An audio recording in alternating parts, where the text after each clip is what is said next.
The Imam in the masjid said, you need to praise the cooking of your wife, just like I said now. So the man went home and he had this meal and he was looking at it and looking at his wife and smiling and all happy, mashallah, and excited and everything. And when he finished, he says, oh, it was awesome.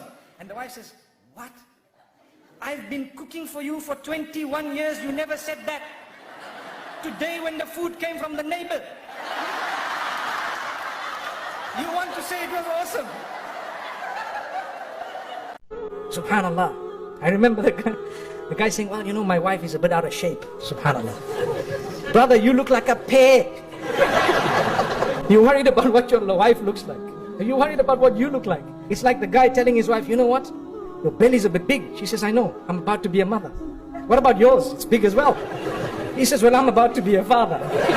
You know, once I was sitting on an aircraft, and I have a lot of time on an airplane. And I had an atheist sitting next to me and we were talking about faith, and he said, you guys are very bad. The Muslims, I said, no, you get good and bad in every faith. He said, not Islam. I'm saying, what do you mean?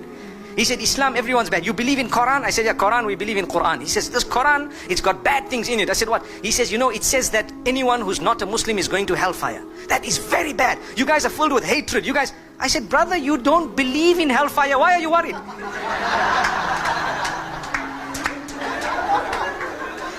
That's the irony. Atheist, he doesn't believe in the hereafter. And he's telling me we are bad because we believe everyone's going to hell. I said, by the way, the Christians believe the same, the Jews believe the same, the Hindus believe the same, and most other faiths believe the same. What about them? He said, no, but they don't have a Quran. I said, okay, this is a bigot. This is a person who really doesn't know. He is so uneducated. The Arabic language is extremely important. We start with alif, we move to ba, ta, tha. Once you get to tha, then you've got to go to the gym. One day, may Allah grant this man Jannah, he passed away, one of the imams in one of the masajid back at home in South Africa. The imam was slightly late for Salatul Fajr. Slightly late, like a few minutes. Now you know what happens with the imams? Normally you have the people behind, they roll, hey, you late, you late. He got up, he said, brothers, don't pick on me. I was engaged in another act of worship. He says, I've come from ibadah to ibadah. It's a fact. And you know what? Those who understood knew what he was saying. And he said it. And nobody dared say a word. From that day, he was the hero of all the youngsters. They said, the man is old, but he's not cold. May Allah grant us each. We're talking of a happy family. Man, his surname was Singh. Okay. He was resting in a park. Because when you rest on the bench in a park, what happens is you take up more than one space, you know. So one person came to him and told him, are you relaxing? Now he thought this man is asking me, is your name Relax and your surname Singh? You know, are you relaxing? He says, no sir, I am Dilip Singh. And here comes another man. He says, are you relaxing? Within a minute, another man, are you relaxing? He says, no sir, I am Dilip Singh. And a third man, are you relaxing? He says, no sir, I am Dilip Singh. So he decided, like I told you, no patience. He got up and he walked away. So he walked right to the other side of the park and he saw another man. He saw another man lying down. And he said, this might be the one. So he tells him, are you relaxing? He says, yes.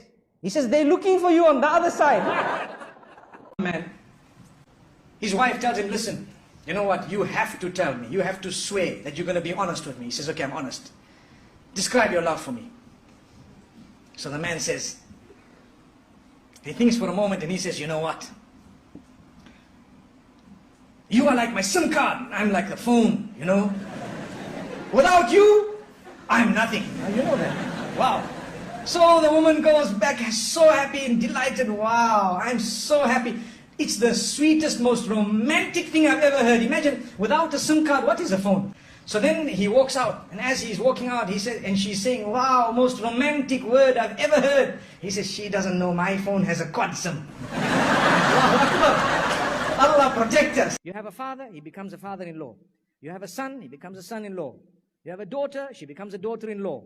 You have a mother, she becomes a mother-in-law. You have a wife, what does she become? She is the law. I have something very funny to share with you today, subhanallah. Although it's a serious matter. So there's this sister in a country I'm not going to mention. For Eid, she purchases live chickens 50 live chickens to feed the family and whoever else there was. They were going to have a huge party. And so she asked one guy, do you know how to slaughter these halal? He says, yes. So this guy starts slaughtering them. And a little while later, she thinks to herself, wow, he's so quick. He's cutting it so fast. Let me go and see how he's slaughtering. Guess what? He was slaughtering every chicken. Assalamu alaikum. Assalamu alaikum. Assalamu alaikum. Assalamu alaikum. Can you believe it? That's not halal. He's supposed to have said Bismillah, Allahu Akbar, in the name of Allah, and Allah is the greatest. You don't just go around saying Salam alaikum and eating your food. May Allah forgive us. Wasn't that funny? I found it hilarious actually. And she was so upset because 25 chickens wasted. May Allah forgive us. Brothers and sisters, remember to eat that which is halal, clean and pure. Tayyib. Assalamu alaikum. Well, now I'm going to say Assalamu alaikum wa rahmatullahi wa barakatuh. Akbar. May Allah protect us. We don't know anything. We have no clue. Let me give you one other example. This I was told by one of the mashayikh. He says, there was a man who was fulfilling salah. And he was an irregular, but he made his tawbah and he came to the masjid. So he arrived at Salatul Fajr. And I hope, my brothers and sisters, that not a single one of us misses Salatul Fajr tomorrow morning. Is there a promise? By the will of Allah. You know, inshallah means 2-3 things. I'm sure you're aware. When people say inshallah, then you say, are you coming to my house? I say inshallah. Then when they don't come, you say, did I say yes? I just said inshallah. You got to say yes, inshallah. So are we ready tomorrow morning, Fajr? And the other 4 salahs as well. MashaAllah. Not just Fajr. Okay. So this man walks in for Salatul Fajr and he's standing. And the Imam starts reading Surah Al-Baqarah. Okay. He reads Surah Al-Baqarah. And it's a nice long surah. You know, Surah Al-Baqarah is very long. So this man is standing and he's thinking, hey, this Imam is reading long. Now, one of the cries of the masjid, my beloved Imams who lead the salah, do not over-lengthen your salah. Stick to that which is sunnah and understand it. And realize that when you lengthen your salah, sometimes you are discouraging the weak ones behind you from coming for the next salah. So if you are standing and reading beautifully and the microphone is good and mashallah everything is beautiful and nice and the weather is beautiful and you are just prolonging, there are some of those Surah Baqarah people at the back, you know. So you need to remember they are still a bit weak, you know. So that is one of the cries of the masjid is, you know, calm down, cool it a little bit. Maybe you rather read a bit shorter so they come back. And we don't want to read quick in a way that we are insulting Allah. You know, Taraweeh time in the house of Allah, many of the Imams, they read like a Concorde. That's why they have stopped the Concorde now. Do you know that? Concorde is blocked, banned, finished, no more. All of them that are still there, they are just in museums because it's too fast. We have Concorde Salah. Alhamdulillah. What is that? Yeah? What is that? You are insulting Allah subhanahu wa ta'ala. Rather read short and clear than to read long and unclear, an insult to Allah. Who said you have to finish the Quran? To finish the Quran is a sunnah which is very great, but not at the expense of speed, never ever. Remember that. And this I'm addressing us as Imams who lead in the masjid.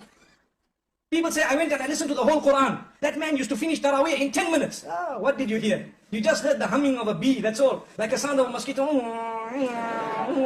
coming to your ear. I listened to the whole Quran. That man used to finish Taraweeh in 10 minutes. Ah, what did you hear? You just heard the humming of a bee, that's all. Like a sound of a mosquito coming to your ear. And that's all you knew. May Allah protect us. So this man came in for salah and he's reading the Surah Al-Baqarah is being read. And at the end of the salah, you know, he looked at the man next to him, nudged him. He says, hey, this Imam read very long. Which surah did he read? So he says, it is called Surah Al-Baqarah, which means the cow. And it is the longest surah in the Quran. So he said, okay, now I must ask before I start my salah, which surah is being read? So Al-Baqarah was very, very long. So now he came for Salatul Maghrib, the poor fellow, and he started Allahu Akbar. So Imam finished Waladhalin, and he starts Alam tara kayfa fa'ala rabbuka bi ashabil fil. So this man nudges the other one and says, you know what, before you start, what surah is this? He says, this is the elephant, Al-Fil. So that man says, if Baqarah was so long, I'm sure Fil must be even longer, let me go away. My brothers and sisters, remember, this is the attitude and mentality of some of the public, because they are weak. So he says, no, this is one of the shortest surahs in the Quran. The reason I'm saying this, many reasons, there are many benefits for all of us, but one of them is, we have not yet made an effort to know the surahs and their meanings. That is why we do not achieve the sweetness within the salah. I have had occasions where I have led personally some long salawat of Salatul Fajr, and some people have come to me and told me, Sheikh, you should have read even longer, the meaning was so powerful. Subhanallah, that is the type of statement we need. But we don't know the meaning, we're not bothered. Like I always say, we've studied so many books in order to achieve all those ology degrees we spoke about moments ago, but we haven't studied the one book of Allah subhanahu wa ta'ala, nor have we studied the sunnah of Muhammad sallallahu alayhi wa sallam. It requires an effort, it requires dedication, it requires time off work, it requires a lot. You have no guarantee that you will live to old age when you can do that.